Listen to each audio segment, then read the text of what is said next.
Hello दोस्तों, सभी को मेरा नमस्कार। मैं राजेश चौधरी आप सभी का स्वागत करता हूं हमारे स्कूल के यूट्यूब चैनल मयूर ऑनलाइन क्लासेज के अंदर। तो भाई अभी हमारे चल रहा है ज्योमेट्रिकल ऑप्टिक्स क्लास 12 का 11वां चैप्टर है, मतलब किरण प्रकाशिकी। और किरण प्रकाशिकी के कुछ टॉपिक हमारे हो चुके हैं। कितने टॉपिक हो गए भाई? कुछ टॉपिक मतलब कितने हो गए गधों? देखो, एक तो हो गया था लेंस। और लेंस कितने प्रकार के होते हैं? एक तो उत्तल लेंस होता था, एक अवतल लेंस होता था। इसके अलावा प्रकाश की डेफिनेशन पढ़ी थी। लेंस के अंदर भी हमने ये चीज़ पढ़ी थी कि उससे प्रतिबिंब निर्माण कैसे किया जाता है। तो उसके लिए 3 नियम भी पढ़े थे, और 3 में से कोई 2 नियम लगाने पर हमें प्रतिबिंब प्राप्त होता था। उस स्थिति में उत्तल लेंस के लिए 6 स्थितियाँ ऐसी थी जिनमें 5 में तो प्रतिबिंब वास्तविक बनता था और उल्टा बनता था, और 1 में बड़ा बनता था पी और एफ वाले के अंदर। क्या कुछ ऐसा पढ़ा था हमने? अब इसके बाद में एक चीज़ और पढ़ी थी हमने कि उत्तल लेंस से 2 स्थितियों में प्रतिबिंब हमेशा बड़ा बनता है। एक इसके अलावा अवतल लेंस से 2 स्थितियाँ थी केवल। एक तो वस्तु को कहाँ रखेंगे? वस्तु को हमेशा रखा जाएगा P और F के बीच में, या F और P और F के बीच में रखा जाएगा। कहाँ रखा जाएगा वस्तु को? 2 स्थितियाँ थी, या तो F पे रखा जाएगा, या याद करो ढंग से, वस्तु को वहाँ थोड़ी रखते थे हम, वहाँ प्रतिबिंब बनते थे। वस्तु को या तो रखते थे अनंत पर, या रखते थे P व F के बीच में कहीं भी, है कि नहीं? मतलब P व अनंत के बीच में कहीं भी, इन दोनों के बीच में। जैसे ये लेंस था हमारा, इस लेंस के बीच में यहाँ तो अनंत है और यहाँ प्रकाशीय केंद्र P है। तो वस्तु को चाहे यहाँ रखो चाहे इसके बीच में कहीं रखो, प्रतिबिंब 2 स्थितियों में आता था। या तो बनता था F पर, या F और P के बीच में बनता था। ये प्रतिबिंब होता था इमेज, और यहाँ रखी जाती थी वस्तु इनके बीच में कहीं भी। तो ये एक ऐसा लेंस होता है जिससे बनने वाला प्रतिबिंब सदैव छोटा होगा, सीधा होगा और आभासी होगा। कैसा होगा? सीधा और आभासी होगा। ये इसकी खास बात है सबसे, है ना। अब इसके बाद देखो, आज का जो हमारा टॉपिक है ना, वो है भाई लेंस सूत्र और लेंस मेकर सूत्र। अब देखो, ये लेंस सूत्र, लेंस मेकर सूत्र क्या होता है? अब की बार इसके बोर्ड में आने के चांसेस भी बहुत ज़्यादा है, हालांकि एक बार ये आ चुका है बोर्ड एग्जाम के अंदर। तो देखो, लेंस सूत्र, लेंस मेकर सूत्र, इस सूत्र को प्राप्त करने के कम से कम 5 या 6 डेरिवेशन किए जा सकते हैं, लेकिन हम केवल किताब वाला डेरिवेशन करेंगे, और वो सबसे ज़्यादा काम का भी है, क्योंकि उससे लेंस मेकर सूत्र भी आता है। एक आता है जिसे हम त्रिभुज वगैरह लेके ज्यामिति से करते हैं। जैसे अगर यहाँ दर्पण सूत्र पढ़ते तो उसके अंदर हम ये चीज़ देखते हैं कि उसमें त्रिभुज लिए जाते हैं, सिमिलर ट्राइंगल कि यानी कहना मतलब ये समरूप त्रिभुज, और उनके आधार पर दर्पण सूत्र लिया जाता है। तो वैसा लेंस सूत्र में भी किया जा सकता है, लेकिन उससे लेंस मेकर सूत्र नहीं आता है, जो केवल इसी से आता है। तो इसमें कुछ काम की चीज़ें हैं। जैसे मैं कहूँ आपको कि अपवर्तन, लेंस प्रकाश का हमेशा क्या करते हैं? अपवर्तन। लेंस क्या करते हैं? और दर्पण हमेशा क्या करते हैं? प्रकाश का परावर्तन करते हैं, क्योंकि वो प्रकाश की किरण उससे टकरा कर वापस उसी माध्यम में लौट जाती। तो वास्तव में होता क्या है अपवर्तन? जैसे ये पानी है नीचे मान लो, और ऊपर है जल। क्या है भाई? ऊपर है मान लो जल, मान लो पानी, या सॉरी, क्या जल और पानी में कुछ फर्क है क्या?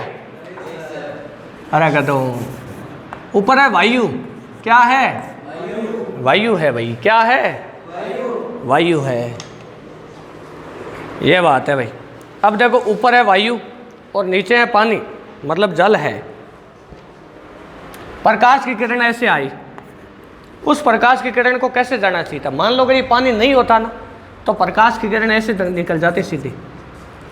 लेकिन अब जब पानी है, तो हमेशा एक चीज़ याद रखना कि प्रकाश की चाल सबसे ज़्यादा निर्वात या वायु में होती है। उसके अलावा हर माध्यम में प्रकाश की चाल कम हो जाती है, हर माध्यम प्रकाश की चाल कम हो जाती है। तो इसमें जब प्रकाश की चाल कम होगी तो एक ऐसी लाइन खींचूंगा, इसको कहूँगा अभिलंब। क्या कहेंगे? अभिलंब। तो ये प्रकाश की किरण जब इस माध्यम से इस माध्यम में जाएगी तो हमेशा ही छोटा पथ चूज करती है। मतलब किसी भी स्थान पर पहुंचने के लिए अगर इसका वेग कम हुआ है तब तो ये छोटा रास्ता लेती है, वेग ज़्यादा हुआ है तो बड़ा रास्ता लेती है। तो वेग कम होगा कि ज़्यादा होगा? यहाँ देखो, यहाँ पानी सघन होगा माध्यम। कौन सा माध्यम होगा? और वायु कैसा माध्यम होगा? विरल होगा। तो मतलब प्रकाश की किरण कैसे जाएगी? अभिलंब की तरफ झुक जाएगी। अभिलंब की तरफ मतलब जब प्रकाश विरल माध्यम से सघन माध्यम में प्रवेश करता है तो प्रकाश की किरण अभिलंब की ओर झुक जाती है, अभिलंब की ओर। अब प्रकाशिकी में जितने भी कोण मापे जाते हैं ना, हमेशा वो सारे कोण मापे जाते हैं अभिलंब के साथ। कहाँ से मापे जाते हैं? मतलब यहाँ से ये कोण मापा जाता है आई, और ये बड़ा कोण होता है आर। इसको तो कहा जाता है आपतन कोण। क्या कहा जाता है? आपतन कोण। इसको कहा जाता है आपतित किरण, इंसिडेंट रे, आपतित किरण। और इसको क्या कहा जाता है? अपवर्तित किरण, सॉरी परावर्तित नहीं, अपवर्तित किरण। कौन सी? अपवर्तित किरण कहते हैं इसको। और इसको क्या कहा जाता है? इस कोण को, इसको कहते हैं अपवर्तन कोण। क्या कहते हैं? अब इसमें एक चीज ध्यान रखनी है आपको कि अपवर्तन कोण हमेशा अभिलंब के साथ मापा जाता है, आई या आर। अभिलंब क्या होता है? उस सरफेस के ऊपर जिस पे प्रकाश आपतित हुआ है ना, उससे अगर हम कोई परपेंडिकुलर ऐसी लाइन ड्रॉ कर दे, कोई लंबवत रेखा खींच दे, उस लंबवत रेखा को क्या कहा जाता है? अभिलंब। क्या कहा जाता है? अभिलंब। और प्रकाश की किरण द्वारा अभिलंब के साथ बनाए गए कोण को ही आपतन कोण या अपवर्तन कोण या परावर्तन कोण वगैरह कहा जाता है। क्या ये चीज़ समझ आई ना? तो हमेशा ये वाला कोण बताएगा। अब ये वाली चीज़ हमारे भी काम में आएगी। तो जब प्रकाश किरण विरल से सघन में प्रवेश करती है तो अभिलंब की ओर, और जब सघन से विरल में प्रवेश करेगी तो सघन से विरल में प्रवेश करेगी तो क्या होगा? देखो देखो, क्या प्रकाश की किरण को इधर जाना चाहिए? ये मूल दिशा है इसकी। मतलब अगर ये हवा नहीं होती, ये माध्यम नहीं होता, तो क्या प्रकाश की किरण इधर जाती? लेकिन ऐसा नहीं हुआ, माध्यम चेंज हो गया। तो जैसे ही माध्यम चेंज हुआ तो विरल माध्यम में प्रकाश की चाल ज़्यादा होती है। तो प्रकाश की चाल ज़्यादा होगी तो वो हमेशा लंबे पथ को चूज करेगा, मतलब वो बड़ा पथ लेगा अगर उसकी स्पीड ज़्यादा होगी तो, मतलब अभिलंब से दूर हट जाएगा। अभिलंब से तो ये कोण तो आई हुआ, ये कोण। इस स्थिति में आई का मान आर से छोटा है और इस स्थिति में आई का मान आर से बड़ा है। क्या ये वाली चीज़ समझ आई ना? ये दोनों इसमें बराबर नहीं होते हैं। केवल परावर्तन की स्थिति में ही आपतन कोण और परावर्तन कोण बराबर होते हैं, इसमें ये बराबर नहीं होते। अब इसके लिए एक स्नेल का नियम होता है। वो क्या होता है कि इसका अपवर्तनांक अगर हम म्यू1 मान लें और इसका अपवर्तनांक क्या मान लें? म्यू2 मान लें, तो आपतन कोण की ज्या कहते हैं साइन थीटा को। किसको कहते हैं? और कोज्या कोस थीटा को कहते हैं। और उसको क्या कहते हैं? टेन थीटा को स्पर्श ज्या कहते हैं। क्या कहते हैं? स्पर्श ज्या कहते हैं। तो देखो, जैसे मैं अगर ऐसा बताऊं कि आपतन कोण की ज्या और अपवर्तन कोण की ज्या का अनुपात, मतलब एक स्नेल नामक वैज्ञानिक ने नियम दिया था। क्या दिया था? कि आपतन कोण की ज्या और अपवर्तन कोण की ज्या का अनुपात किसके बराबर होता है? इनके अपवर्तनांकों के अनुपात के बराबर। कैसे? म्यू2 बटा म्यू1। ये स्नेल का नियम होता है। क्या होता है स्नेल का? ये हमारे सिलेबस का हिस्सा नहीं है, लेकिन आगे प्रिज्म में भी काम में आएगा। ये स्नेल का नियम ये आगे प्रिज्म में भी काम में आएगा, तो वहाँ दोबारा नहीं बताएंगे इसको। अब देखो, साइन आई बटे साइन आर बराबर क्या हुआ? म्यू2 बटा म्यू1। म्यू2 कौन सा माध्यम है? म्यू2। हमेशा अपवर्तनांक को उसको ऊपर रखा जाता है। पहली बात तो अपवर्तनांक ये बताता है कि कोई माध्यम कितना ज़्यादा सघन है, कोई माध्यम कितना ज़्यादा सघन है। हमेशा अपवर्तनांक ये चीज़ बताता है कि नहीं, कि कोई माध्यम कितना ज़्यादा सघन है। अब इसमें साइन आई बटे साइन आर है, मतलब इस कोण की ज्या और इस कोण की ज्या का अनुपात किसके बराबर होता है? दोनों माध्यमों के अपवर्तनांक के अनुपात के बराबर। अब इसमें ऊपर अपवर्तनांक वो लिया जाता है जो बाद वाला है, मतलब जिसमें प्रकाश की किरण जा रही है उसको तो ऊपर लिया जाता है और जिससे आ रही है उसको नीचे लिया जाता है। क्या ये वाली चीज़ समझ आई ना? मतलब इससे क्या समझे आप? ये स्नेल का नियम है। और ये स्नेल का नियम क्या बताता है? अगर हमें अपवर्तनांक दोनों के पता हो तो हम बता सकते हैं कि आपतन कोण पर अगर इस कोण पे आएगी तो किस कोण पे वो अपवर्तित होकर जाएगी। क्या ये वाली चीज़ समझ आई ना? इसको हम एक्सपेरिमेंटली करके भी देख सकते हैं। जैसे कोई लाल कलर का कोई लेजर लाइट ले और उसमें जैसे मान लो कोई पानी है, आविल जल ले ले, यानी आविल जल का मतलब होता है जो ये मेला पानी होता है वो वाला। उस पानी में ऊपर से अगर हम यानी लेजर लाइट यानी डालेंगे ना, तो हमें साफ साफ दिखाई देगा कि प्रकाश की किरण अपने पथ से विचलित हो जाती है, मतलब वो भटक जाती है, या तो अभिलंब की ओर झुक जाती है, अभिलंब से दूर हट जाती है। अगर हवा से पानी में जाएगी तो अभिलंब की ओर झुकेगी, और अगर पानी से हवा में जाएगी तो अभिलंब से दूर हटेगी। क्या ये वाली चीज़ समझ आई ना? अब देखो इसके बाद, तो ये था भाई स्नेल का नियम। क्या था स्नेल का? अब एक छोटी सी परिभाषा जो हालांकि हमारे सिलेबस से हटा दिया गया है, लेकिन वो काम किए, इसलिए ये आपको थोड़ी लिखवाएंगे एक बार, है ना? तो हेडिंग लगाओ अपवर्तनांक। इसको कहते हैं रिफ्रैक्टिव इंडेक्स। रिफ्रैक्टिव इंडेक्स ये काम किए, आगे न्यूमेरिकल वगैरह में काम आएगी हमारी। रिफ्रैक्टिव इंडेक्स, इसमें लिखो रिफ्रैक्टिव इंडेक्स यानी अपवर्तनांक। अपवर्तनांक इसमें लिखो निर्वात में प्रकाश के वेग व माध्यम में प्रकाश के वेग के अनुपात को ही अपवर्तनांक कहते हैं। इसमें लिखो निर्वात में प्रकाश के वेग व माध्यम में प्रकाश के वेग के अनुपात को ही इसमें लिखो निर्वात में प्रकाश के वेग व माध्यम में प्रकाश के वेग के अनुपात को ही अपवर्तनांक कहते हैं, अपवर्तनांक कहते हैं। और इसका फॉर्मूला होता है म्यू बराबर सी बटा वी। सी है भाई प्रकाश का वेग 3 × 10⁸ मीटर पर सेकंड। ये लिख लो म्यू बराबर सी बटा वी, म्यू बराबर सी बटा वी, म्यू बराबर सी बटा वी। अब देखो इसके अंदर ये होता है भाई अपवर्तनांक। क्या होता है? अपवर्तनांक। अब अपवर्तनांक से संबंधित कुछ और चीज़ें, जैसे मैं कहूँ क्या पानी हमेशा सघन होता है या पानी विरल भी हो सकता है? पानी हमेशा सघन माध्यम ही होता है या विरल भी हो सकता है?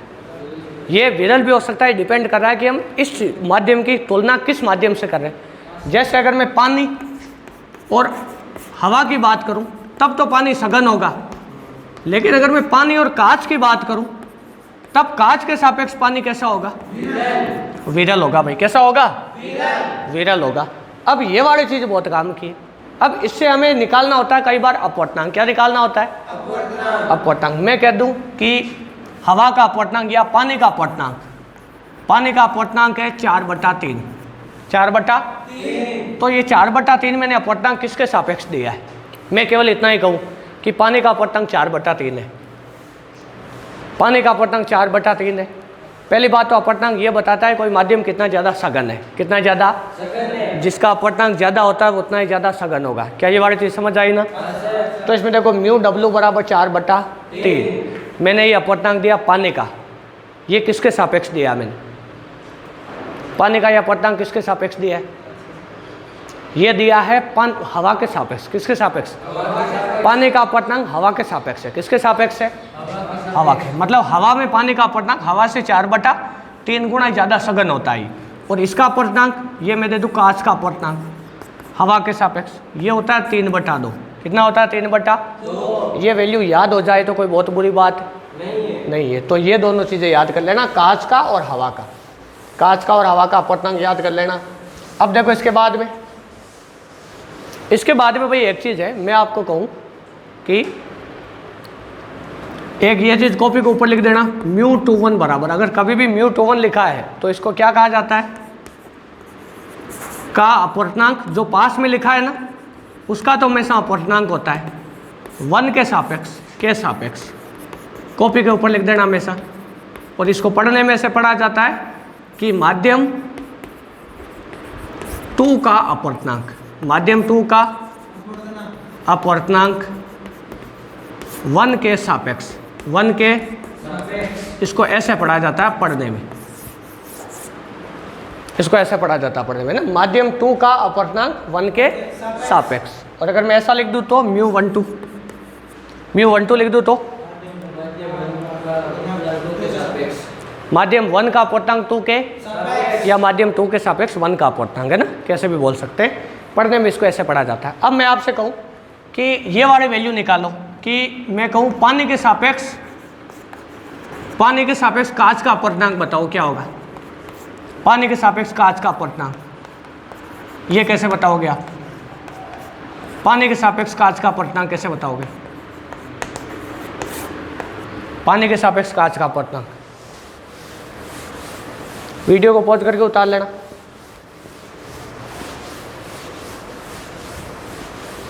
कैसे बताओगे? पानी के सापेक्ष कांच का अपवर्तनांक बताना है, ज्ञात करना है।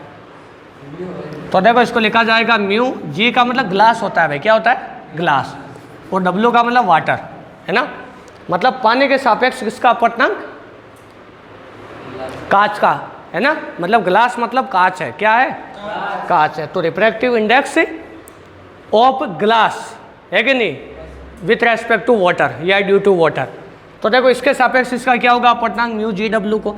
अब इसका फॉर्मूला जो लिखा जाता है ना वो ऐसे लिखा जाता है। अगर मैं ऐसा लिखूँ μ21 तो 2 वाले को हमेशा ऊपर लिखा जाता है और 1 वाले को हमेशा μ2/μ1 लिखा जाता है। क्या लिखा जाता है? μ2/μ1 क्या लिखा जाता है? μ1।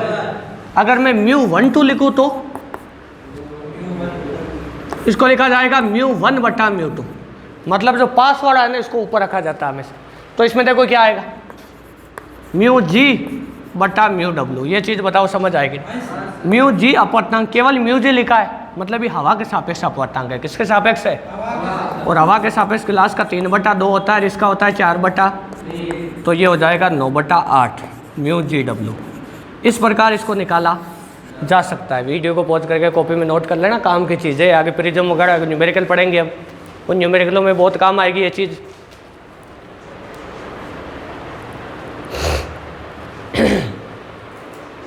हाँ देखो, अब इसके बाद में भाई अब हम पढ़ेंगे लेंस सूत्र या लेंस मेकर सूत्र। ये भाई बहुत ही ज़्यादा काम का है। देखो तो हेडिंग लगा लो, लेंस सूत्र, लेंस सूत्र व लेंस मेकर सूत्र, व लेंस मेकर सूत्र। कोष्टक में लिख देना पतले लेंस द्वारा अपवर्तन। इस नाम से किताब में हेडिंग दे रखी है तो इसी नाम से आ सकता है, पतले लेंस द्वारा अपवर्तन। पतले लेंस द्वारा अपवर्तन, पतले लेंस द्वारा अपवर्तन। देखो लेंस सूत्र व लेंस मेकर सूत्र, तो ये हो जाएगा पतले लेंस द्वारा अपवर्तन, पतले लेंस द्वारा अपवर्तन। देखो इधर, अगर भाई आप एक चीज ध्यान से देखो, जैसे ये लेंस है आपका, कोई पतला लेंस है ये, और ये है इसकी मुख्य अक्ष। क्या है? कौन सा लेंस है? पहली बात तो ये उत्तल है, उत्तल है, उत्तल लेंस है। कौन सा लेंस है? उत्तल लेंस है। ये इसकी मुख्य अक्ष है, ये इसका प्रकाशिक केंद्र है। क्या है? प्रकाशिक केंद्र है। अब यहाँ पर इसके अंदर कोई वस्तु रखी है, मान लो ओ। ओ का मतलब ऑब्जेक्ट होता है, वस्तु। अब यहाँ से निकलने वाली प्रकाश की किरण इस लेंस में ऐसे गई और यहाँ पर वो प्रतिबिंब बनाएगी, क्योंकि बाहर तो माध्यम कौन सा है? लेंस का अपवर्तनांक मान लो म्यू एल और माध्यम का मान लो म्यू एम। क्या मान लो?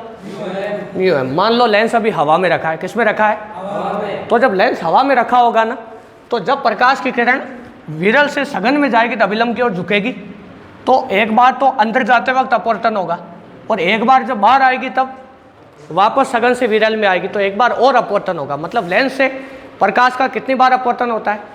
2 बार होता है। एक बार अंदर जाते समय, एक बार बाहर आते समय। अब इसमें एक चीज़ हमारे काम आएगी। वास्तव में जब हमने अपवर्तन पढ़ा ना, उस अपवर्तन को हमने पढ़ा केवल एक यानी एक सीधी सरफेस के लिए, मतलब एक समतल पट्टिका के लिए, या समतल अपवर्तक सतह होती है ना, उसके लिए केवल अपवर्तन पढ़ा। जबकि गोलीय सतह से भी प्रकाश का अपवर्तन होता है। देखो कैसे, मैं कहूँ ऐसा कोई माध्यम है कोई, या कोई स्लैब है, और इसमें प्रकाश ऐसे प्रवेश किया इस प्रकार ऐसे, क्या प्रकाश को ऐसे जाना चाहिए था ना? लेकिन अभिलंब के सापेक्ष ये क्या करेगा? झुक जाएगा ना। मान लो ये अभिलंब है, इधर जाना चाहिए, तो प्रकाश ऐसे निकलता है। तो ये तो होता है समतल पट्टिका द्वारा प्रकाश का अपवर्तन, समतल पट्टिका द्वारा प्रकाश का अपवर्तन। इसका एक आपके माइनर प्रैक्टिकल है, जो ये क्रियाकलाप होते हैं ना, एक छोटा सा कि यानी किसी कांच की स्लैब द्वारा प्रकाश का अपवर्तन। लेकिन इसके अलावा एक चीज़ और होता है, गोलीय सतह। कौन होता है? गोलीय सतह में क्या होता है? देखो गोलीय सतह में अगर आप ध्यान से देखो तो जैसे अब की बार वाली जो सतह, पिछली बार वाली तो सीधी थी, अब की बार वाली थोड़ी सी क्या है? टेढ़ी। ये इसकी मान लो मुख्य अक्ष है।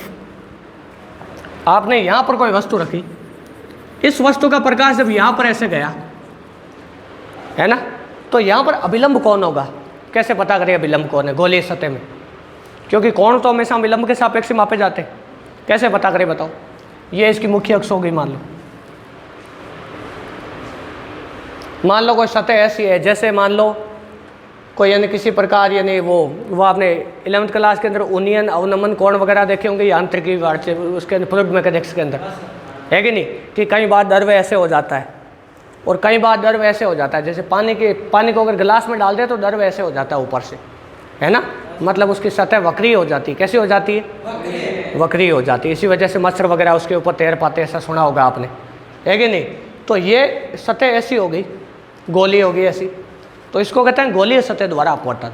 तो इसके लिए अभिलंब इसकी त्रिज्या ही होती है वास्तव में। एक चीज़ आपने पढ़ी होगी कि एक 10th क्लास में परिमेय थी शायद मेरे हिसाब से, कि कोई भी वृत्त होता है ना, उस वृत्त की परिधि पर खींची गई स्पर्श रेखा पर उस वृत्त की त्रिज्या 90 डिग्री का कोण बनाती है। कितने का बनाती है? मतलब मैं यहाँ पर अगर कोई ऐसी त्रिज्या खींचूँ, या सॉरी ये इस प्रकार त्रिज्या खींचूँ, ये स्पर्श रेखा खींचूँ, तो ये कोण कितना होगा 90 डिग्री। अगर मैं यहाँ पर ऐसे खींचूँ तो 90 डिग्री होगा। मतलब इसकी त्रिज्या ही क्या, इसके लिए क्या काम करेगी, अभिलंब का काम करेगी। किसका काम करेगी, अभिलंब का काम करेगी। तो मान लो ये इसकी त्रिज्या है ऐसे, ये इसकी त्रिज्या है, वस्तु को रखा है यहाँ हमने, यहाँ से प्रकाश की किरण गई ऐसे, इसको किधर जाना चाहिए था, क्या इस तरफ जाना चाहिए था ना, लेकिन इस तरफ नहीं जाकर किधर जाएगी, अभिलंब की ओर झुकेगी, अभिलंब से दूर हटेगी, अभिलंब की ओर झुकेगी कि दूर हटेगी, कैसे, क्योंकि विरल से सघन में जा रही है तो अभिलंब से क्या करेगी, झुकेगी ना अभिलंब की ओर। अभिलंब यहाँ है, ये बड़ा अभिलंब है, मतलब प्रकाश की किरण ऐसे निकलेगी। इसको कहते हैं गोलीय सतह द्वारा अपवर्तन। क्या कहते हैं, गोलीय सतह द्वारा अपवर्तन। कई बार ये प्रकाश की किरण अगर हम यहाँ आपतित करें ऐसे, तो ऐसे जाने चाहिए, ये इसकी हो जाती है त्रिज्या, है ना। तो अभिलंब की ओर झुक के इसका प्रतिबिंब लगभग यहाँ ऐसा कुछ बन जाता है। ऐसा मान लो, जैसे दोबारा बना देते चित्र इसका। ये कुछ भी अभिवाड़ा उतारना नहीं है आपको, है ना, ये अभिवाड़ा केवल बेसिक है, इसके बिना लेंस सूत्र समझ में नहीं आएगा। ये अलग से टॉपिक होता है गोलीय सतह द्वारा अपवर्तन, लेकिन ये टॉपिक आपके सिलेबस से हटा दिया गया है। लेकिन लेंस सूत्र इसके बिना किया नहीं जा सकता, इसलिए बता रहे हैं। अब देखो, मान लो यहाँ से कोई प्रकाश की किरण ऐसे गई और झुककर ऐसे यहाँ पर मिले, तो यहाँ तो बड़ा प्रतिबिंब, क्या बड़ा, प्रतिबिंब। ये वस्तु है ऐसी, मान लो सो वो माध्यम है, कौन है, माध्यम। ये पूरा सघन माध्यम है, कौन सा माध्यम है, इसका अपवर्तनांक μ2 है और बाहर वाले का अपवर्तनांक μ1 है। क्या है, यहाँ वस्तु रखी है, ये प्रकाश की दो किरणें गई, यहाँ टकराई, यहाँ प्रतिबिंब बड़ा। अब ये वाली दूरी तो होती है u, ये वाली दूरी होती है v, क्या होती है, और मान लो अभिलंब यहाँ पर है ऐसे, ये मान लो इस प्रकार अभिलंब है यहाँ पर, है ना, मान लो ऐसे अभी सुविधा के लिए। ये c है, तो ये क्या होता है r, क्या होता है r। तो इन तीनों में संबंध क्या होता है, इसका फॉर्मूला, इसका फॉर्मूला होता है μ2 बटा v माइनस μ1 बटा u बराबर μ2 माइनस μ1 बटा कितना r। क्या ये वाली चीज़ समझ आई ना। ये फॉर्मूला अभी के लिए आपको याद रखना है, हालांकि इसका डेरिवेशन किया जा सकता है। ऐसे कोण लेके किए जाते हैं, अल्फा बीटा गामा, है ना, और यहाँ पर कुछ बिंदु बता दिए जाते हैं। उसके बाद में हर बार tan अल्फा वगैरह लिया जाता है और स्नेल का नियम लगाया जाता है। इससे आराम से इसको कैलकुलेट किया जा सकता है। ये आर आई इस प्रकार कोण बताया जाता है। हालांकि ये परफेक्ट चित्र नहीं है उसका डेरिवेशन का, केवल आपको समझाने के लिए। क्या चीज़ समझ आई ना। मतलब किसी भी गोलीय सतह में मैं कहूँ समुद्र के पानी में सूर्य का प्रकाश प्रवेश कर रहा है, तो वहाँ कौन सा अपवर्तन हो रहा है, गोलीय वाला या फिर यह समतल पट्टिका वाला, समतल पट्टिका वाला हो रहा है। समुद्र का पानी लगभग ऐसा होता है, सीधा होता है ना एकदम से, तो सूर्य का प्रकाश जब अंदर प्रवेश करेगा तो वो बिल्कुल एकदम समतल पट्टिका में प्रवेश कर रहा है।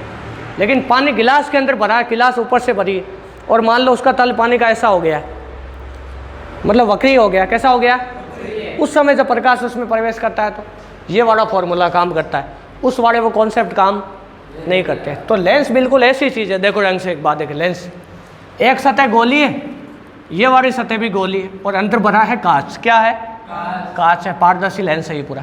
क्या ये वाली चीज़ समझ आई ना। तो देखो, क्या इसके बिना इसके डेरिवेशन को किया जा सकता है क्या, इसके बिना इस वाले डेरिवेशन को किया नहीं जा सकता। इसलिए पहले इसके बारे में थोड़ा सा आपको बताया कि गोलीय सतह द्वारा अपवर्तन में वास्तव में होता क्या है। अब देखो आगे, अब इसके बाद में भाई अगर आप एक चीज़ ध्यान से देखो, तो यहाँ से प्रकाश की किरण निकली, एक प्रकाश किरण मान लो यहाँ से निकल गई, और यहाँ बनी इमेज। क्या बनी, यहाँ बनी इमेज। इससे बनी v दूरी पर, वस्तु रखी थी u दूरी पर। कितनी दूरी पर, मान लो इस पहले वाले की त्रिज्या r1, दूसरे वाले की त्रिज्या r2। तो ये सारा कुछ आपको इस प्रकार नहीं बताना है, ये डायग्राम आप कॉपी में नोट कर लेना, है ना, कॉपी में नोट कर लो ये डायग्राम। u है, v है, हम चाहे तो f भी इसके अंदर बता सकते हैं।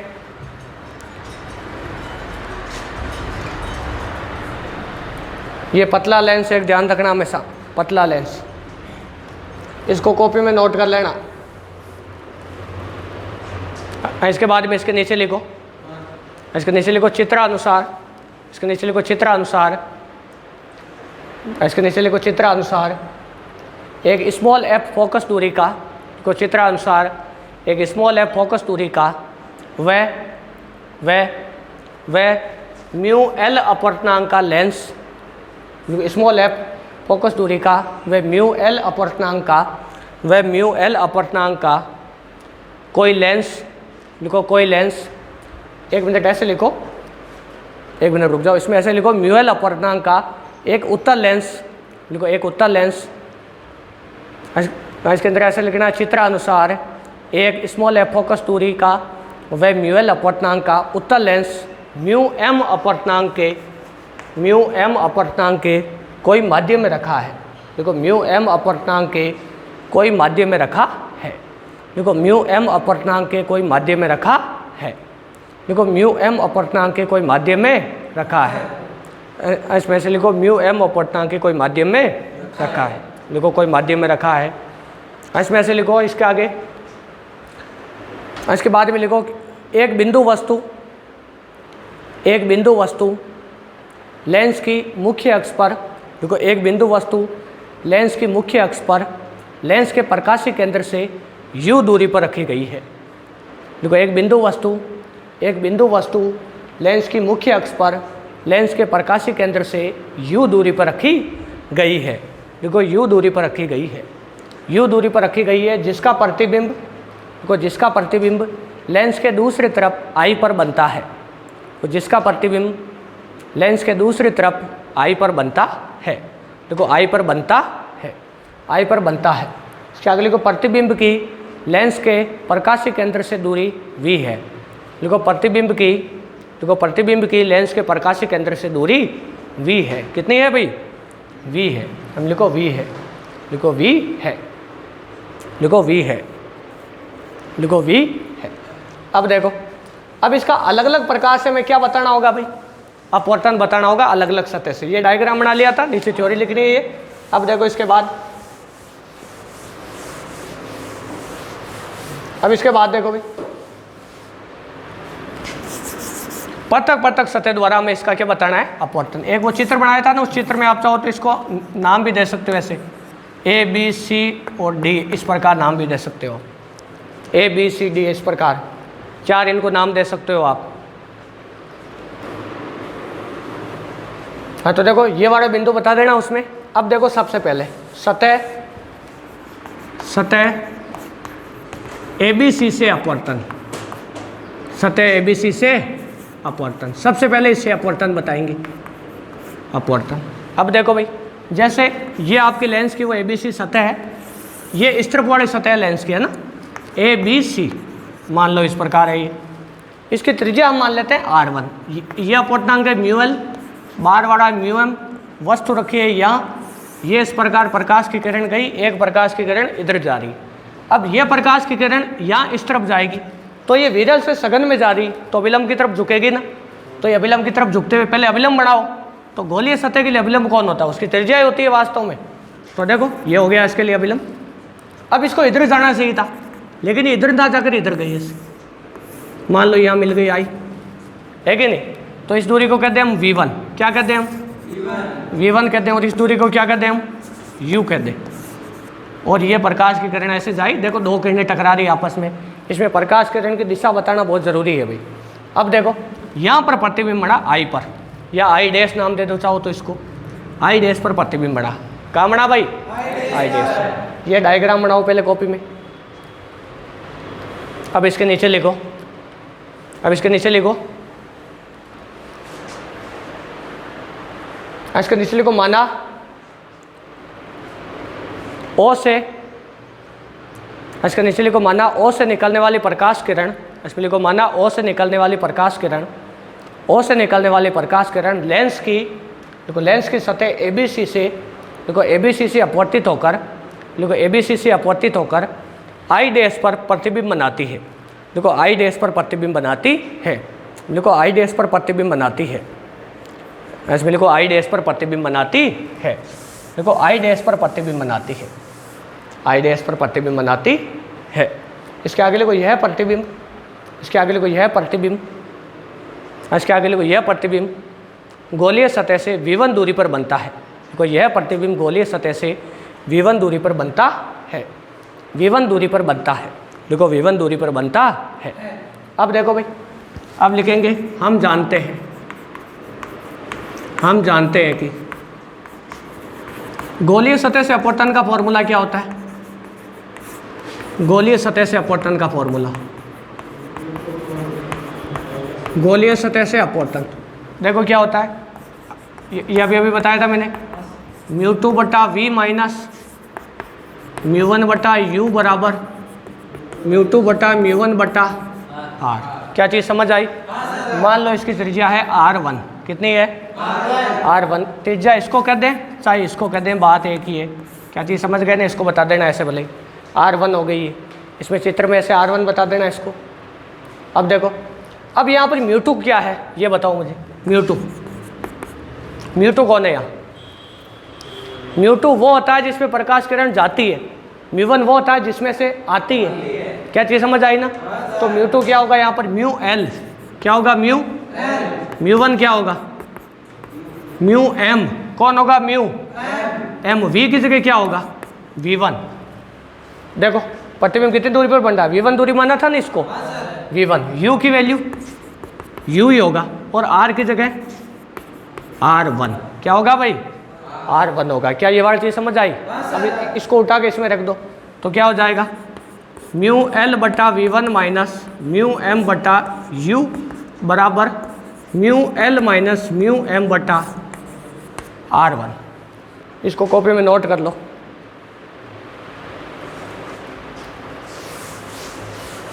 अब इसके बाद देखो, इसको समीकरण नंबर 1 नाम दे देना भाई, समीकरण नंबर 1। और इसके बाद देखो आगे, इसके बाद में है दूसरी सतह से अपवर्तन। तो उससे अपवर्तन में क्या हो जाएगा? अब की बार लिखेंगे गोलीय सतह ADC से अपवर्तन, ADC से अपवर्तन। तो ADC से अपवर्तन होगा तो क्या होगा? देखो क्या वो इस प्रकार की सतह है और ये है आपकी मुख्य अक्ष उसकी। अब प्रकाश की किरण इसमें कैसे आई थी बताओ? मैंने कहा था लेंस से प्रकाश किरण का 2 बार अपवर्तन होगा। कितनी बार अपवर्तन होगा? 2 बार अपवर्तन होगा। तो यहाँ पर अपवर्तन 2 बार होना चाहिए ना। तो फिर वो पहली बार तो कौन सी सतह से हुआ? ABC से। दूसरी बार सतह ADC। कौन सी? ADC। इससे इसका अपवर्तन और होगा। तो इसका अपवर्तन कैसे बताएं बताओ?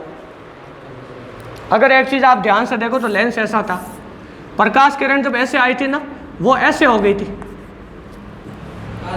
अभिलंब की तरफ झुक के। मतलब इस वाली सतह पर प्रकाश किरण कैसे आ रही? इस प्रकार आ रही कुछ, उस वाली सतह से टकरा कर ऐसे आ रही है। देखो ऐसे आ रही है कि नहीं? तो इसको इधर जाना चाहिए था ना, और कहाँ प्रतिबिंब बनाना चाहिए था? आई डैश पर। कहाँ बनाना चाहिए था? आई डैश पर। देखो ऐसे आई डैश पर ऐसे प्रतिबिंब बनाना चाहिए था, v1 दूरी पर ये प्रतिबिंब बना रहा था। लेकिन ये सतह बीच में आ गई और एक बार इसका और अपवर्तन हो गया। तो अब की बार इसका अपवर्तन तो μl और इसका अपवर्तनांक μm, मतलब सघन से विरल में जा रही। पिछली बार जो अपवर्तन बताया था ना हमने, वो एक ही सतह की वजह से बताया था, दोनों की वजह से बताया तो पहले से जब मान लो ये दूसरी सतह नहीं होती तब प्रतिबिंब कहाँ बनता? आई डैश पर। लेकिन दूसरी सतह है तो प्रतिबिंब आई डैश पर नहीं बनेगा, ये जरूरी नहीं है। तो बताओ प्रतिबिंब कहाँ बनेगा? तो प्रतिबिंब कहाँ बनेगा? अब की बार प्रकाश किरण सघन से विरल में जा रही है तो विलंब की ओर झुकेगी कि दूर हटेगी? क्या दूर हटेगी? तो दूर किस तरफ पड़नी चाहिए? प्रतिबिंब इधर आना चाहिए या इधर आना चाहिए? ऊपर आना चाहिए, नीचे आना चाहिए? नीचे आना चाहिए भाई, ऊपर नहीं आना चाहिए। देखो कैसे, अगर आप ढंग से देखो ना इस चीज़ को तो इसकी अब की बात त्रिज्या बनेगी इधर, मतलब r ये दूरी होगी r2। क्या यही तो होगी? और इसकी त्रिज्या ऐसे बनेगी। तो यह प्रकाश किरण जब अभिलंब सघन से विरल में जब जाती है, सघन से विरल में जाती है तो अभिलंब से दूर हटती है, अभिलंब की ओर झुकती है? दूर हटती है ना। तो अभिलंब से दूर कब हटेगी? जब वो इधर आएगी तब हटेगी या इधर आएगी तब? देखो ढंग से, ये अभिलंब है, इधर जाना चाहिए, इधर आएगी तभी तो अभिलंब से दूर हटेगी ना। तो मतलब प्रकाश की किरण का के कारण प्रतिबिंब यहाँ बन जाएगा। ये देखो, ये डायग्राम हो गया। अब ये दूरी तो क्या हो गई v, ये अंतिम प्रतिबिंब है I, क्या है और ये है v1। अब ये वाला डायग्राम नोट करो एक बार पहले कॉपी में।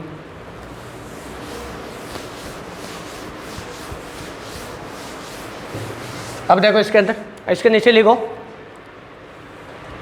इसके नीचे लिखो, जब प्रकाश किरण लिखो सतह ABC से अपवर्तित होकर ADC से टकराती है, देखो ADC से टकराती है, देखो जब प्रकाश किरण ABC से अपवर्तित होकर ADC से टकराती है, देखो ADC से टकराती है, तो प्रकाश किरण का एक बार और अपवर्तन होता है। देखो तो प्रकाश किरण का एक बार और अपवर्तन होता है। देखो तो प्रकाश किरण का एक बार और लिखो अपवर्तन होता है, देखो जिसके कारण अंतिम प्रतिबिंब, इसके आगे लिखो जिसके कारण प्रतिबिंब I पर बनता है। देखो जिसके कारण प्रतिबिंब I पर, केवल इतना ही लिखो, देखो जिसके कारण प्रतिबिंब I पर V दूरी पर बनता है। देखो I पर V दूरी पर बनता है, V दूरी पर बनता है। इसके आगे लिखो, इसके आगे लिखो इस स्थिति में, इसके आगे लिखो इस स्थिति में सतह ADC के लिए, इसमें लिखो इस स्थिति में लिखो सतह ADC के लिए I डैश, लिखो I डैश, लिखो I डैश, लिखो सतह ADC के लिए I डैश आभासी वस्तु का कार्य करती है। आभासी वस्तु का कार्य करती है, आभासी वस्तु का कार्य करती है, आभासी वस्तु का कार्य करती है। अब देखो भाई, आभासी वस्तुएं भी होती है भाई, देखो कैसे, इसको एक थोड़ा सा मैं आपको अलग से एग्जांपल देके बता देता हूँ। जैसे ये कोई समतल दर्पण है भाई, इस समतल दर्पण पे कोई प्रकाश की किरणें आई ऐसे, देखो ढंग से बोर्ड पे देखो इधर, तो ये हो जाएगा क्या प्रतिबिंब यहाँ बना, तो वस्तु कहाँ है, ये वस्तु है। इस प्रकार की वस्तु को कहा जाता है आभासी वस्तु, वर्चुअल ऑब्जेक्ट, और ये होती है इसकी इमेज। मतलब वस्तुएं आभासी भी हो सकती है, मतलब यहाँ हमारे पास कोई वस्तु नहीं, जबकि यहाँ पर खड़े आदमी को क्या लगेगा, प्रकाश कहाँ से आ रहा है, इसके अंदर वस्तु से। क्या चीज़ समझ आई ना, मतलब कहाँ से आ रहा है, इसके अंदर स्थित वस्तु से प्रकाश आ रहा है। क्या ये वाली चीज़ समझ आई ना, तो बिल्कुल यही कहानी यहाँ पर है। मतलब ऐसा ही यहाँ पर एक आभासी प्रतिबिंब बनेगा, क्या बनेगा, आभासी प्रतिबिंब बनेगा। तो ये आभासी प्रतिबिंब मतलब पहली सतह के लिए जो प्रतिबिंब था वो दूसरी सतह के लिए किसका कार्य करेगा, वस्तु का कार्य करेगा। किसका कार्य करेगा, वस्तु का कार्य। क्या ये वाली चीज़ समझ आई ना। अब देखो इसके अंदर, अब ये जब वस्तु के लिए कार्य करेगा, अभी अभी उदाहरण दिया वो इस पर पूरा फिट बैठता है, ध्यान रखना इस चीज़ का। अब वापस वहीं इसके द्वारा अपवर्तन गोलीय सतह द्वारा, तो फॉर्मूला क्या होता है उसका, एक बार पास में लिख देता हूँ मैं, μ2 बट्टा v माइनस μ1 बट्टा u बराबर μ2 माइनस μ1 बट्टा r। दो बार इसको लिखने की आवश्यकता नहीं है। मुझे बताओ μ2 कौन है आपकी बार, μ2 कौन है,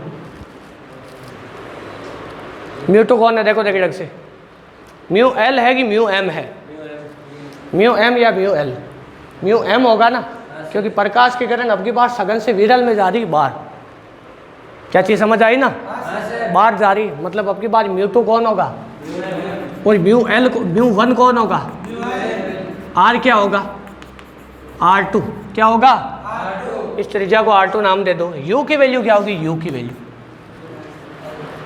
वैल्यू बताओ, देख v1 होगी, क्या होगी v1, और उसकी वैल्यू क्या होगी, v की वैल्यू v होगी ना, v की वैल्यू होगी v। ये सारी चीज़ें उठा के रख दो इसमें, तो क्या हो जाएगा μm बटा v माइनस μl बटा v1 बराबर μm माइनस μl बटा r2 होगा, r2 होगा। देखो देखो ढंग से, क्या ये वाली चीज़ समझ आई। इसको नाम दे दो समीकरण नंबर 2। क्या नाम दे दो, समीकरण नंबर 2। अब दोनों समीकरणों को ये नोट कर लो, इसको पॉज करके, ये इधर वाला नहीं उतारना, पास वाला, इसको नोट कर लो। अब देखो इसके बाद दोनों समीकरणों को जोड़ दो भाई। क्या करो, दोनों समीकरणों को जोड़ना है। तो 1 प्लस 2 से क्या हो जाएगा, 1 प्लस 2 से, एक तो क्या थी हमारे μl बटा v माइनस μm बटा u प्लस ये क्या हो जाएगा μm बटा v माइनस μl बटा v1। क्या ये वाली चीज़ समझ आई ना, यहाँ v1 था ना, यहाँ v1, और बराबर इसको बराबर जोड़ के लिखो, दे क्या होगा, वो तो था mu L minus mu M बटा R1 प्लस म्यू एल बटा R2। अब देखो ये कट गया, इसमें म्यू एम कॉमन आया, क्या कॉमन आया, तो यहाँ बचा 1 बटा वी माइनस 1 बटा बराबर, यहाँ क्या बचा, mu L minus mu M मैंने ले लिया कॉमन, देखो कैसे, ये मैंने कॉमन ले लिया, तो यहाँ तो बचा 1/R1 माइनस यहाँ बचा 1/R2। इसको देखो देखिए ढंग से समझ आया कि नहीं, क्या ये चीज़ समझ नहीं आई। देखो मैंने क्या किया, mu L minus mu M है, तो यहाँ भी mu L minus mu M करने के लिए मुझे माइनस कॉमन लेना पड़ेगा, तो ये माइनस का हो जाएगा और ये ये पहले आ जाएगा, ये बाद में, फिर mu L minus mu M common ले लिया मैंने। क्या चीज़ समझ आई ना। अब देखो इसके बाद म्यू एम को भाग में भेज दो उधर, तो 1 बटा वी माइनस 1 बटा यू बराबर, इसमें अलग अलग भाग दे दो, म्यू एम -1 और ये आ जाएगा -1। म्यू एल में म्यू एम का भाग दिया तो म्यू एल बटा म्यू एम -1 आया।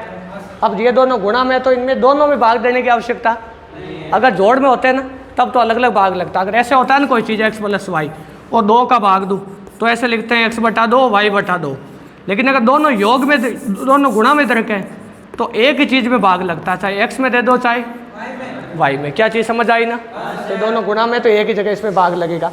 तो देखो क्या हो जाएगा, ये म्यू एल बटा म्यू एम -1 और ये हो जाएगा 1/R1 माइनस 1/R2। अब इसके बाद में देखो इसको लिख दिया हमने म्यू एल बटा म्यू एम को म्यू मान लिया ऐसा, म्यू मान लो इसको, तो ये हो जाएगा 1 बटा वी माइनस 1 बटा यू बराबर, ये हो जाएगा म्यू -1 और ये हो जाएगा 1/R1 माइनस 1/R2। एक तो आया फॉर्मूला ये, अब चाहो तो इसके ऊपर ब्रैकेट में बनाओ, ये अभी ज़्यादा काम का नहीं, ये एक रिजल्ट है बस और कुछ नहीं। अब देखो इसके बाद वीडियो को पॉज करके उतार लो, ये कॉपी में फटाफट देखें। अब देखो इसके बाद में भाई एक कंडीशन लगाई जाती है, यहाँ पर क्या लगाई जाती है, हमें क्या निकालना था, लेंस सूत्र निकालना था, या निकालना था लेंस मेकर सूत्र। क्या निकालना था, लेंस मेकर सूत्र। मतलब यहाँ तक आपसे हो जाएगा, कोई दिक्कत नहीं है, लेकिन यहाँ के बाद आप थोड़ा भूल सकते हो।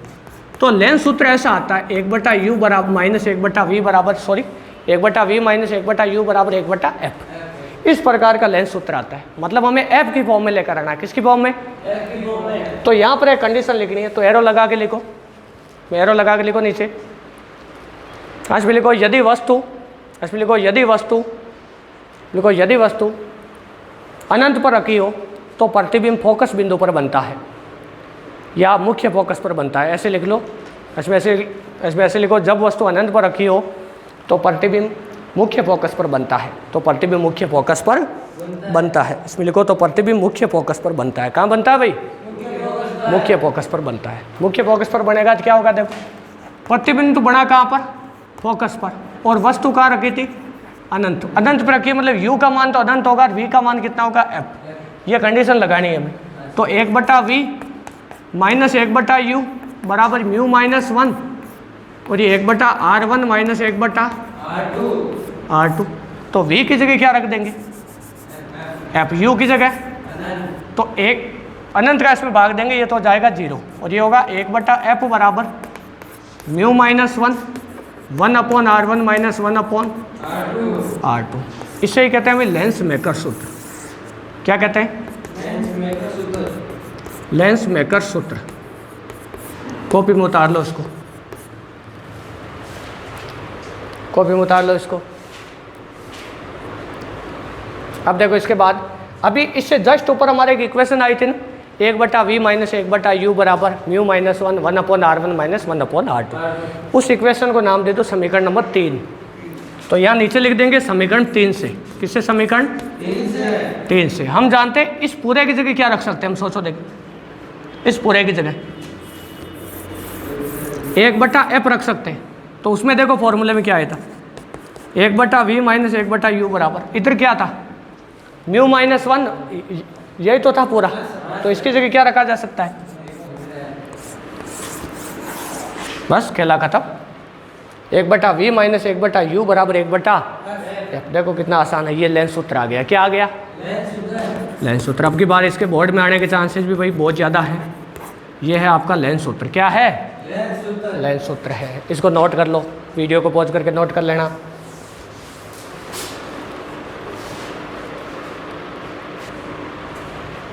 हाँ तो देखो भाई, ये हो गया हमारे लेंस सूत्र। क्या हो गया? लेंस सूत्र।